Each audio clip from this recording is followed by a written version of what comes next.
Palavras que respiram.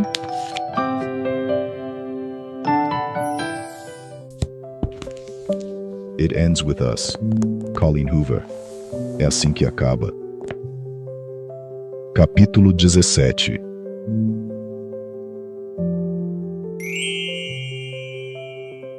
O Diário do Luto.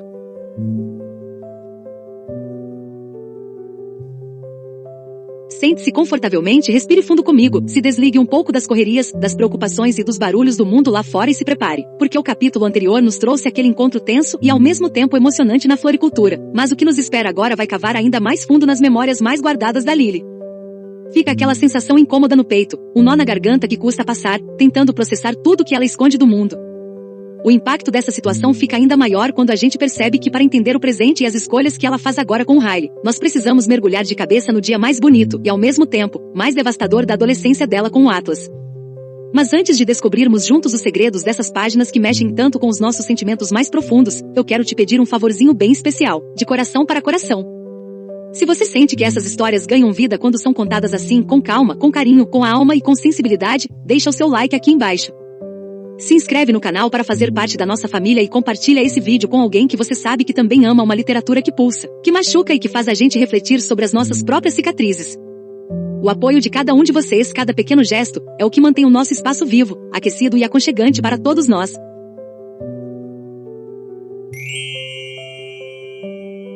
O quarto silencioso.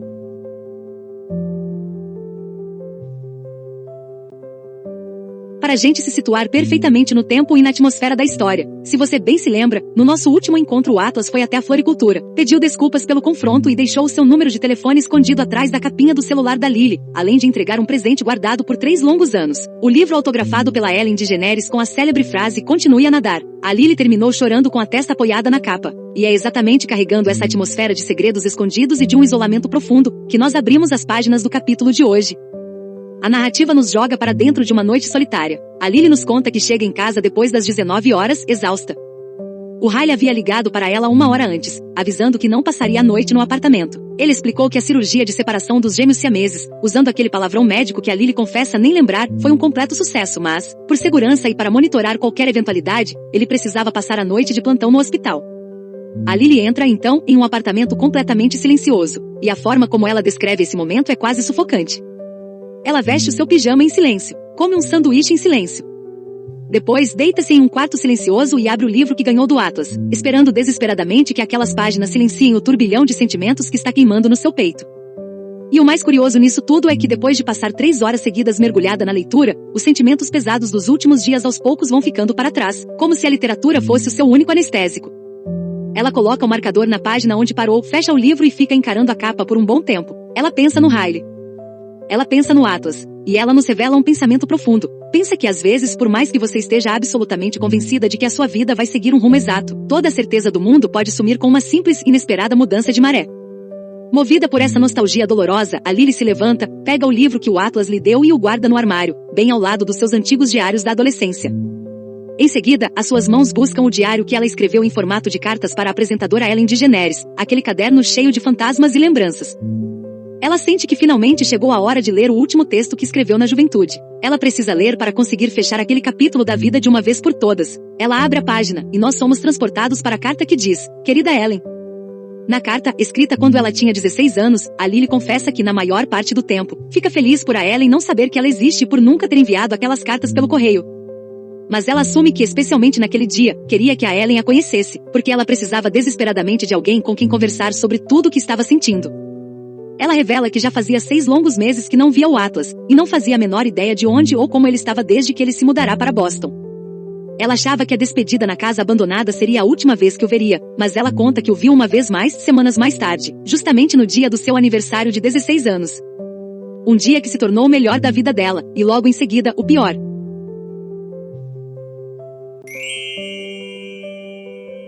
Presente de aniversário.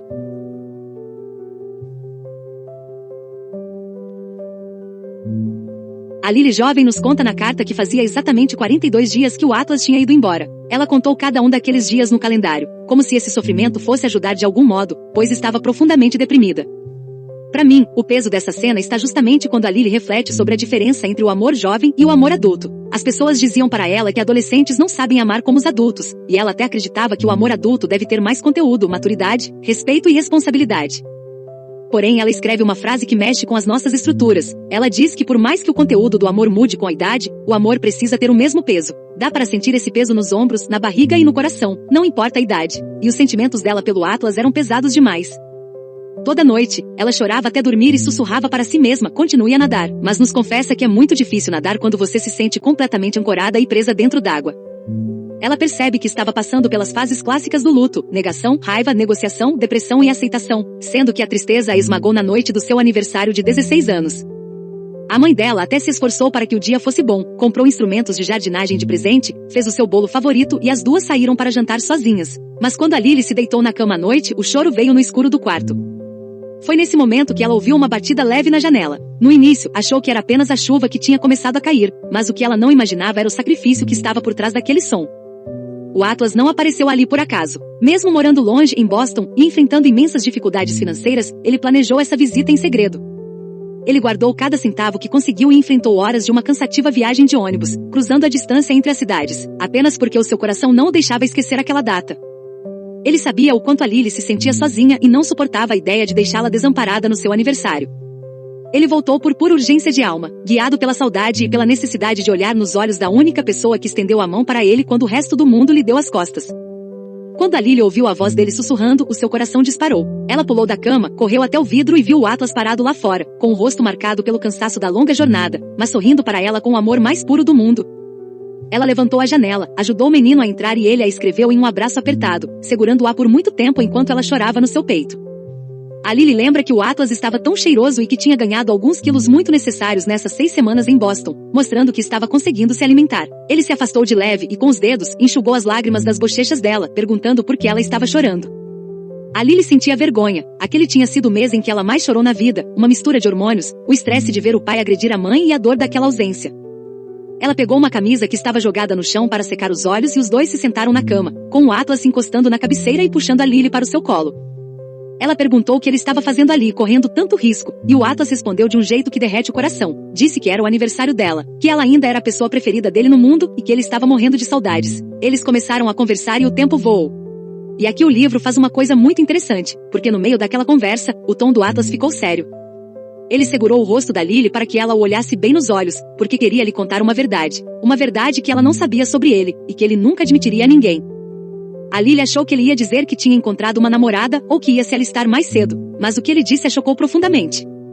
Ele confessou que na primeiríssima noite que foi para aquela casa abandonada, não fez porque estava apenas atrás de um teto para se abrigar do frio, ele foi até lá para se matar. A Lily levou as mãos à boca ao ouvir aquilo, tomada pelo choque, porque nunca imaginou que aquele menino estivesse tão destruído por dentro. O Atlas olhou para ela e disse: "Espero que você nunca saiba o que é se sentir tão sozinho assim, Lily." Ele continuou o relato, contando que naquela primeira noite estava sentado na sala de estar com uma lâmina no pulso. Quando estava prestes a usá-la, a luz do quarto da Lily se acendeu do outro lado do quintal. Ele disse que ela estava parada na janela parecendo um anjo, iluminada pela luz do céu, e ele não conseguiu tirar os olhos dela. O Atlas ficou horas observando-a andar pelo quarto, viu quando ela se deitou e começou a escrever no diário. Aquele vislumbre o fez deixar a lâmina de lado, porque fazia mais de um mês que a vida não lhe provocava nenhum sentimento, mas olhar para Lily o fez sentir algo novamente. Foi o suficiente para fazê-lo desistir de morrer naquela noite. O mais forte dessa parte é que logo depois disso, a Lily começou a levar comida para ele na varanda, sem nem imaginar o que tinha acontecido. O Atlas olhou para ela na cama e disse: "Você salvou a minha vida, Lily, e eu nem queria que ela fosse salva." Em seguida, ele se inclinou e beijou aquele ponto exato na clavícula dela, entre o pescoço e o ombro, o lugar que ele sempre beijava.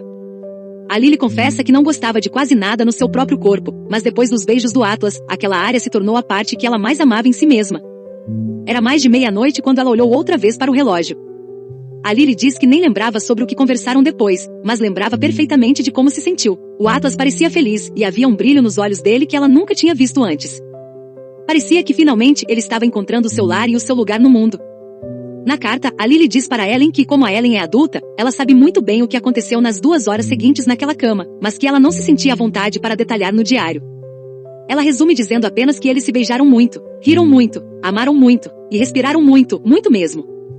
E os dois tiveram que tapar as bocas um do outro com as mãos, fazendo o máximo de silêncio possível para que os pais da Lily não os flagrassem ali. Quando tudo terminou, o Atlas a segurou bem perto, pele com pele, com a mão colada no coração dela. Ele olhou bem no fundo dos seus olhos e disse: "Eu te amo, Lily. Tudo que você é, eu te amo."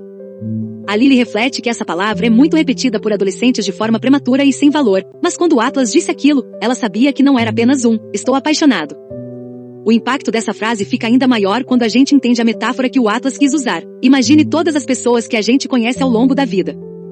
São muitas. Elas surgem na nossa existência como se fossem ondas do mar, entrando e saindo aos poucos da nossa praia, dependendo do movimento da maré. Algumas ondas são gigantescas e causam um impacto muito maior do que outras. Às vezes, essas ondas fortes trazem coisas lá do fundo do oceano e as largam na areia do litoral. Elas deixam marcas profundas nos grãos de areia que provam, com absoluta certeza, que aquelas ondas estiveram lá, muito depois de a maré recuar e o mar se acalmar. Foi exatamente isso que o Atlas quis dizer com aquele "eu te amo." Ele estava contando para Lily que ela era a maior e mais intensa onda que já tinha aparecido na vida dele. E ela tinha trazido tanta coisa boa com ela que as marcas da Lily sempre estariam presentes na alma dele, mesmo quando a maré da vida os afastasse.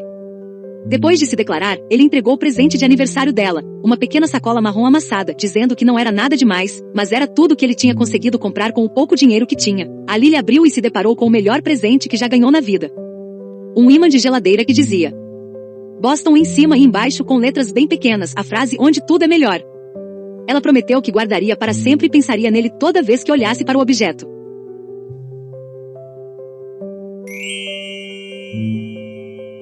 O bastão de beisebol.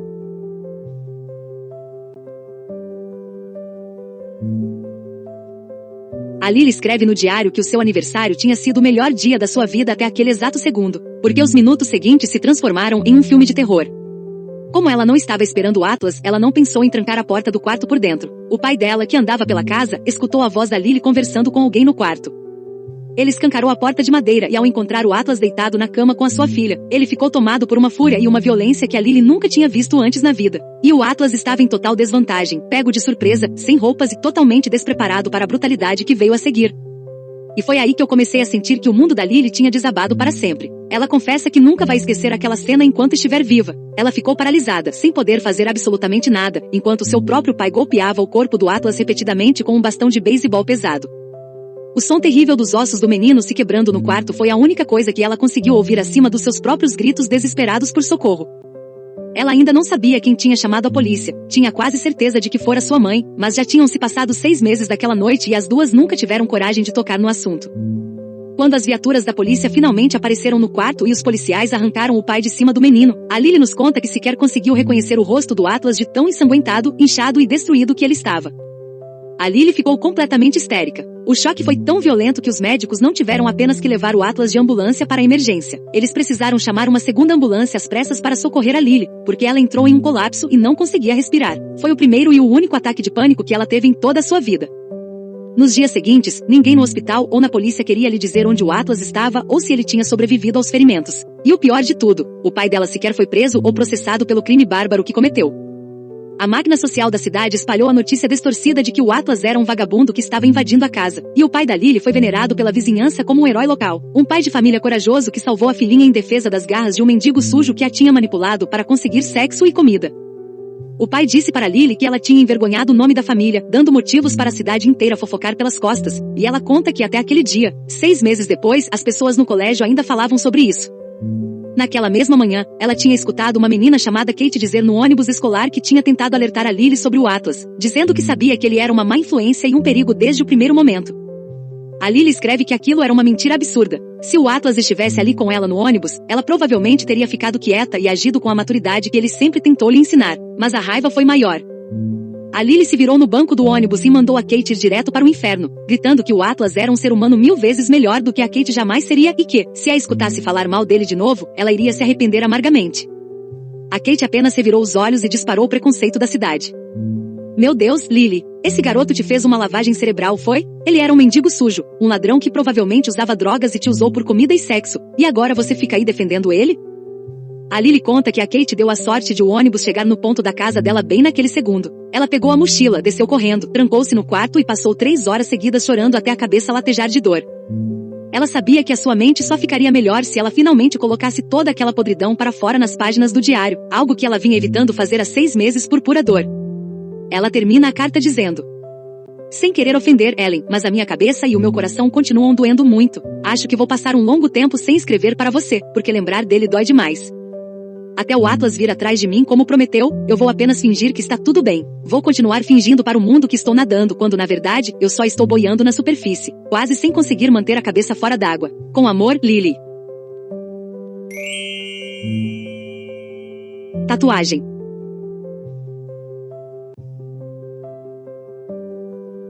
A Lily do presente agora vira a página do diário, mas se depara apenas com o papel em branco. Aquela tinha sido a última vez que ela escreveu para Ellen na vida, e ela nos revela que também nunca mais teve nenhuma notícia ou sinal do Atlas depois daquela tragédia, e uma parte enorme dela jamais conseguiu culpá-lo por esse sumiço. O Atlas quase perdeu a vida, quase foi assassinado pelo pai dela com um bastão de beisebol. Era algo impossível de perdoar ou esquecer. Ela soube que ele tinha sobrevivido e ficado bem porque ao longo dos anos, a sua curiosidade falava mais alto e ela buscava o nome dele discretamente na internet na faculdade. Mas quase não havia informações, apenas o suficiente para saber que ele estava vivo e tinha de fato se alistado na Marinha Americana. Porém, a Lily confessa um segredo de alma. O Atlas nunca, nem por um único segundo, saiu da cabeça dela. O tempo acalmou a tempestade, mas às vezes ela via algum objeto ou ouvia alguma frase que a fazia lembrar dele, e ela ficava terrivelmente mal. Só depois de passar 2 anos na faculdade e começar a namorar outra pessoa é que ela percebeu que talvez o Atlas não fosse o mundo inteiro da vida dela, mas sim apenas uma parte muito importante dela. E é muito importante a gente abrir um parêntese aqui, porque a verdade é que a Lily tentou seguir em frente. Ela não teve apenas o Atlas e depois o Riley. Ao longo dos anos, principalmente no período da faculdade, ela teve outros namorados. Ela se permitiu conhecer outras pessoas. No começo, ela até chegou a pensar que o Atlas seria o seu único amor verdadeiro, o único homem da sua vida inteira, mas o tempo passa e a gente tenta preencher os vazios. E talvez seja justamente isso que torna esse momento tão doloroso, a percepção de que o amor verdadeiro não é necessariamente um ciclo fechado e perfeito. Às vezes, o amor apenas sobe e desce, entra e sai da nossa praia, exatamente como o movimento das pessoas nas nossas vidas. Ela conta que em uma noite em que estava se sentindo extremamente sozinha e desamparada nos tempos da faculdade, ela foi até um estúdio de tatuagem e pediu para o tatuador desenhar um coração pequeno exatamente no local da clavícula onde o Atlas costumava beijá-la. É um coração minimalista, do tamanho de um polegar, e que se parece muito com o coração rústico que o Atlas havia entalhado para ela em um pedaço de madeira de carvalho na adolescência. Aquele desenho não se fecha totalmente no topo, fica aberto. E a Lily nos diz que sempre fica na dúvida se o Atlas entalhou o coração aberto de propósito ou por falta de prática.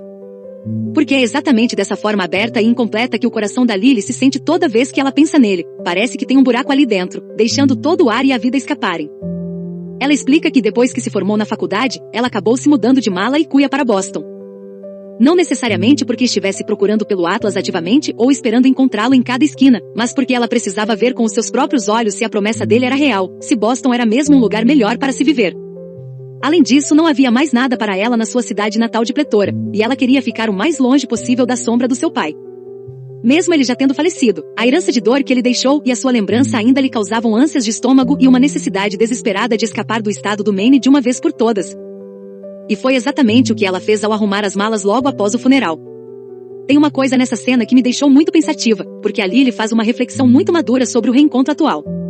Ver o Atlas no seu próprio restaurante luxuoso pela primeira vez causou nela uma explosão de emoções tão gigante que ela mal soube como processar na hora. Ficou feliz em ver que ele venceu as dificuldades, que estava saudável, forte e bem de vida.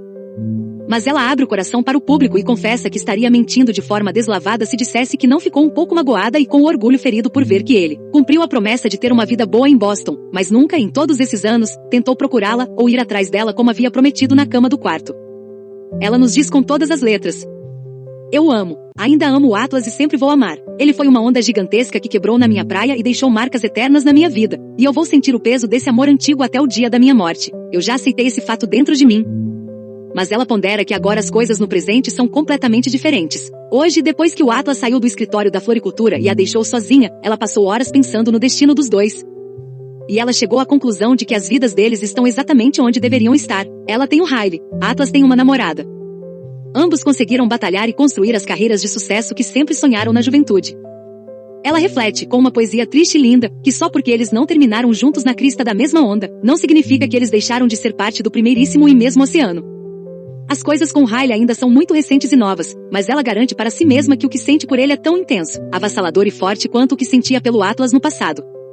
O Riley a ama com uma intensidade absurda, do mesmo jeito que o Atlas a amava. E a Lily se convence de que se o Atlas tivesse a oportunidade real de conhecer o Riley de verdade e conversar com ele, perceberia esse amor e ficaria genuinamente feliz por ver a sua menina protegida e bem cuidada. Ela fecha o diário e conclui o capítulo com uma metáfora sobre a maré. Pensa que às vezes, uma onda completamente inesperada surge do nada no mar e te suga para o fundo com tanta força que se recusa a te cuspir de volta para a areia. Para Lily, o Riley é essa sua onda inesperada e avassaladora da maré alta, e no momento atual, ela está flutuando e tocando de leve na sua bela, charmosa e sedutora superfície, entregando-se ao fluxo desse novo amor. Reflexão. Sabe, gente, respirando fundo depois de acompanhar toda essa leitura densa e emocionante do diário da Lily, a gente sente o peito apertado. Este capítulo 17 é um dos mais importantes de toda a obra, porque ele funciona como a chave de ouro que abre as portas para a gente entender a psicologia da Lily e o porquê de ela aceitar certas atitudes no presente. O que mais mexeu comigo nessa cena foi a revelação devastadora do Atlas sobre a sua tentativa de suicídio. Reparem na potência poética e trágica disso. O Atlas estava com uma lâmina no pulso, pronto para dar um fim à sua dor e à sua solidão no escuro de uma casa abandonada, e a única coisa que o trouxe de volta para a vida foi a luz do quarto de uma menina acendendo do outro lado do quintal. E ele fala bem assim: espero que você nunca saiba o que é se sentir tão sozinho assim, Lily. E por mais que a gente veja o quanto a vida deles mudou, que hoje eles venceram, ele com o restaurante dele, ela com a floricultura. Essa frase ainda é muito pesada de ouvir. É que se sentir sozinho dói na alma, né? Mas tem uma coisa nessa cena que me deixou muito pensativa. O fato de você estar cercado de pessoas não significa que você não possa estar completamente sozinho. O Atlas não tinha ninguém, ele estava literalmente abandonado no mundo.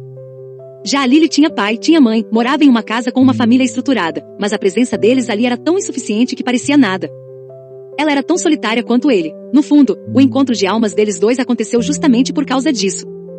Não é que ela tenha passado pelas mesmas dificuldades físicas que ele passou, mas o sentimento de vazio no peito e o peso da solidão eram exatamente os mesmos.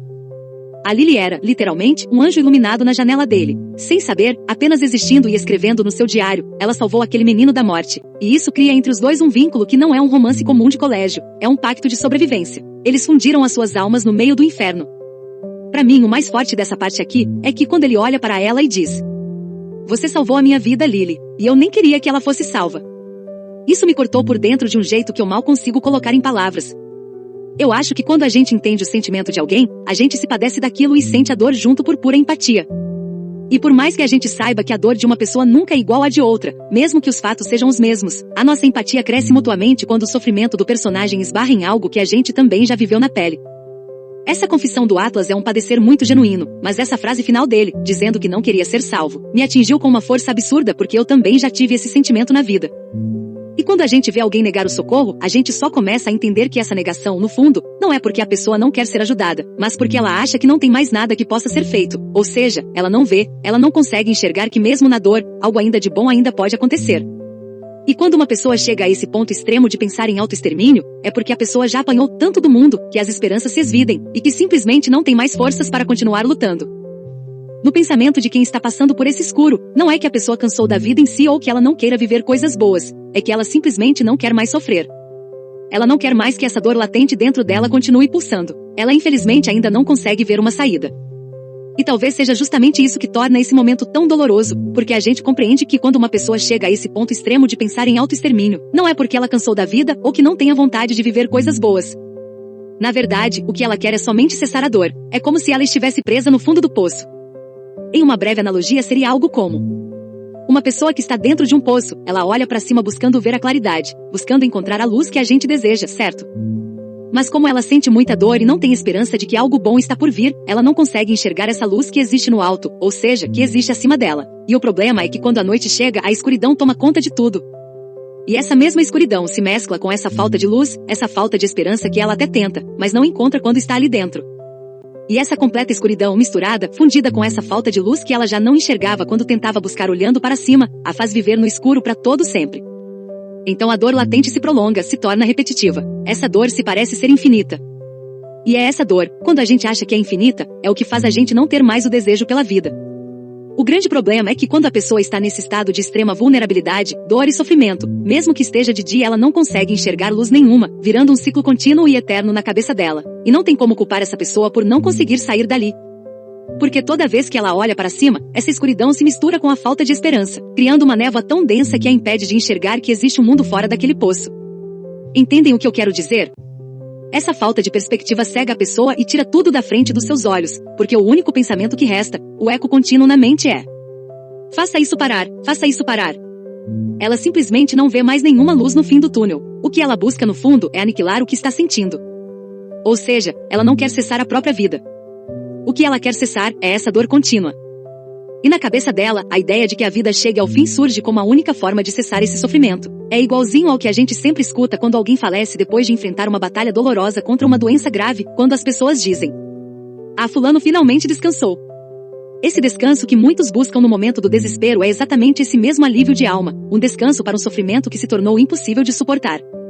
E infelizmente essa é uma ferida que somente cada um sabe o tamanho exato que tem dentro de si, porque ela faz parte daquelas dores terríveis, que são completamente invisíveis aos nossos olhos.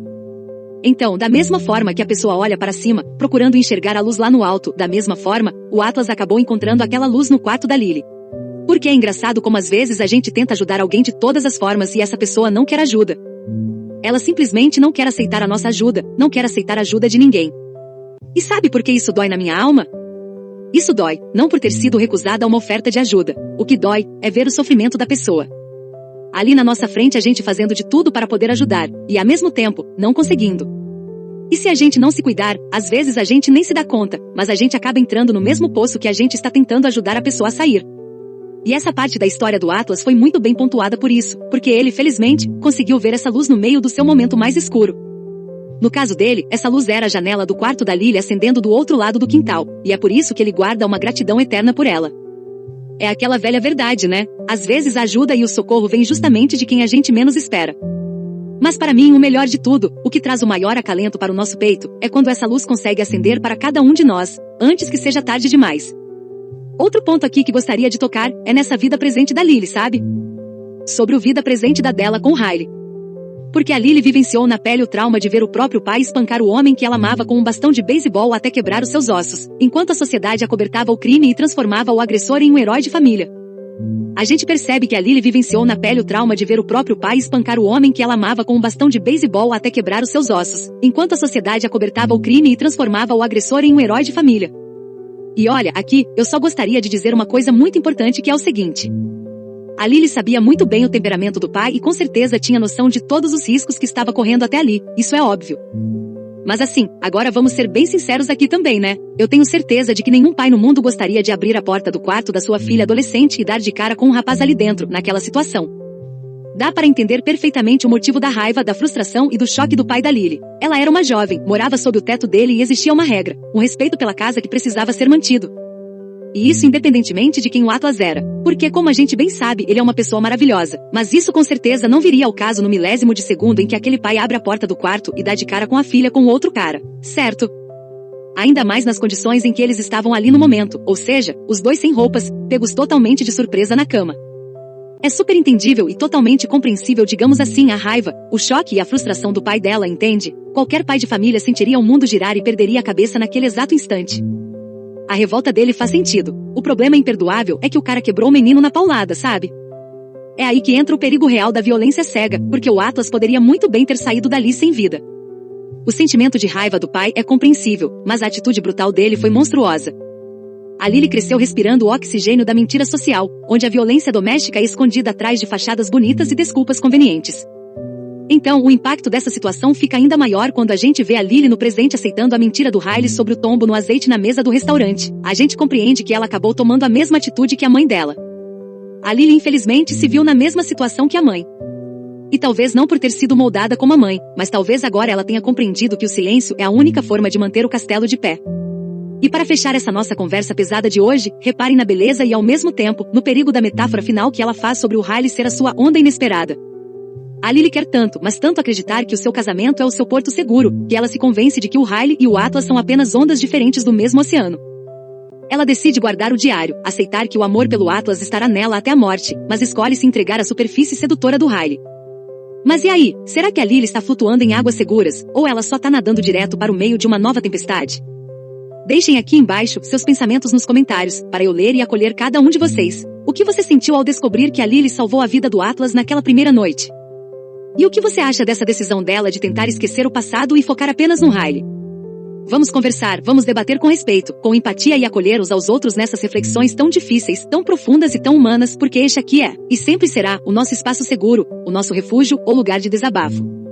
E se você viajou nessa leitura intensa hoje? Se você sentiu o peso e a emoção de cada linha desse capítulo comigo e ficou me ouvindo com o coração até esse momento final do vídeo, deixa pelo menos um coraçãozinho aqui nos comentários para eu saber que você viveu e respirou essa história junto comigo hoje, tá bom? Não se esqueça de verificar com muito carinho se a sua inscrição aqui no canal está ativa para você não perder os próximos capítulos dessa jornada e de deixar o seu gostei se esse momento de hoje de alguma forma tocou os seus sentimentos ou te trouxe alguma reflexão importante.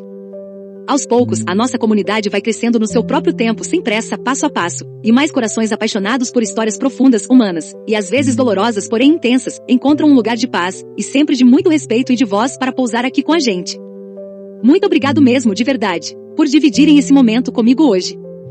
É assim que acaba, um best-seller da escritora Colleen Hoover, muito queridinho e que até já teve sua versão para filme. Daqui a pouco tô de volta com o próximo capítulo para continuarmos juntos essa caminhada. Estou esperando por você com o coração totalmente aberto e cheio de carinho. Até lá, e fiquem bem. Palavras que respiram, onde cada palavra ganha vida. Um refúgio para quem ama ouvir histórias com voz e coração. Já já eu volto.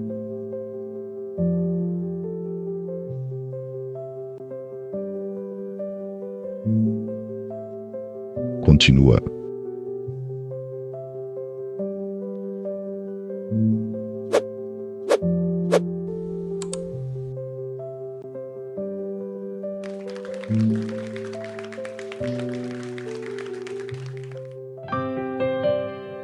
Palavras que respiram,